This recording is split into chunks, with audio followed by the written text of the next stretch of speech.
Hey guys, welcome to another episode of your Facebook Live Friday. I'm Dr. Greer. Today I want to talk a little bit about safety. Cosmetic surgery is scary, right? You're basically entrusting your life and your health and your appearance in someone's hands that you really have just met. So there are some definite tips that can help ensure a safe experience for you. And if you read the popular press, there are some really scary stories out there. There have been some deaths after Brazilian butt lift in Florida, and there are all kinds of scary stories about travel overseas.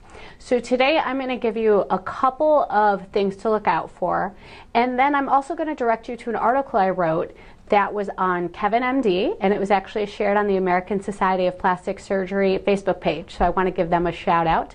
So I will link to it at the end. But first, importantly, you want to see a board certified plastic surgeon.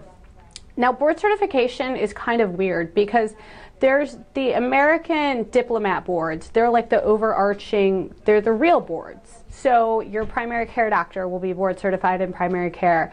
Your surgeon will be board certified in general surgery. And for board certification, it's the American Board of Plastic Surgery. Now, there's another board certification for otolaryngologists, that's your ENT docs, in facial plastic surgery. And that is also legitimate, but for facial surgery. If you go to an ENT who's offering a breast aug, that is not part of their training. You know, do you really want somebody who went to a weekend course? You don't. I'm going to tell you right now, you don't. So if you're getting Botox, fillers, a facelift, eye lift from a facial plastic surgeon, that's awesome. That's totally legit.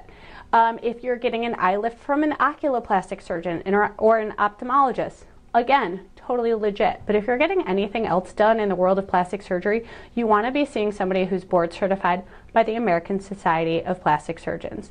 And I will put a link to that also in the comments because you can look it up on their website. It's very, very easy. The other thing to watch out for, here's a little insider tip. If your doctor does not have privileges at a hospital to perform the procedure on you that they are performing, then it's probably because they can't get them. So the American Society of Plastic Surgeons requires all plastic surgeons who are board certified to hold hospital privileges somewhere because we should be able to manage our own complications, right? If I have a patient who has an issue after surgery, I want to be able to admit them to the hospital and take care of them. That doesn't mean I do all my operations at a hospital. I might do them at a surgery center, and that's fine. Accredited surgery centers are very safe. But if you go to a doctor who only performs surgery in their office or in a surgery center, and they cannot get hospital privileges to do that operation in a hospital, there's probably a reason why. For example, some of the patient deaths in Florida, they were at a surgery center inside a strip mall. That in and of itself, not necessarily a bad thing. But the doctor was emergency medicine trained. That doctor would have never been able to get hospital privileges to do at a hospital because their training doesn't cover that. So that's a big thing to watch out for. Another big factor, don't go out of the country for surgery, okay? You know, I've seen patients come back from the Dominican Republic after tummy tucks, and the problem is, you don't know the qualifications of your surgeon. There's not a standardized system to check. Here, you go on the American Board of Plastic Surgery's website, you see if they're board certified, bam. But if they're overseas, you don't know what their training was. The other thing, what are you going to do if you have a complication? Most of these surgeries have a fairly long recovery period. You may have drains that need to come out, and if you're flying back from the DR, look, you're in for a world of hurt. It's going to be hard to find a plastic surgeon who wants to take care of somebody else's complications, and the doctor may or may not be qualified. Traveling after major surgery is also not a great idea necessarily. You're already at a risk for blood clots. You may have drains in place. So please, I know it seems like you're saving a buck or two, but when you add in the flight and then finding somebody for postoperative care, and what if you have a complication? It's not worth it. See a board certified doctor in the United States, please. So back to the article I wrote. The article's on Kevin MD. It's actually entitled The Truth About Cosmetic Surgery Chains.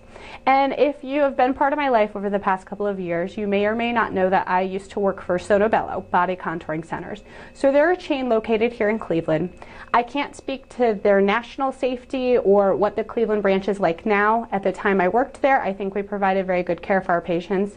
I actually had my liposuction done there by Dr. Blanchard, and it was a very good experience. I don't know what they're like now.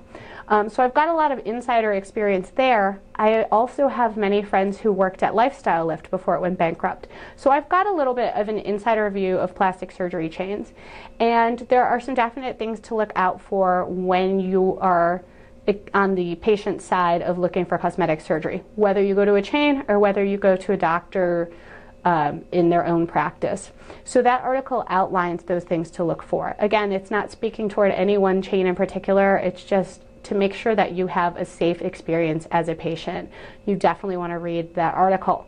So I will link to that in the comments. Thank you everybody who's watching and giving me the thumbs up. I love the engagement, and I would love to answer questions anytime you guys have them. So I'll be here every Friday, and these videos do get loaded up on my YouTube channel too if you have trouble finding them on the Facebook feed.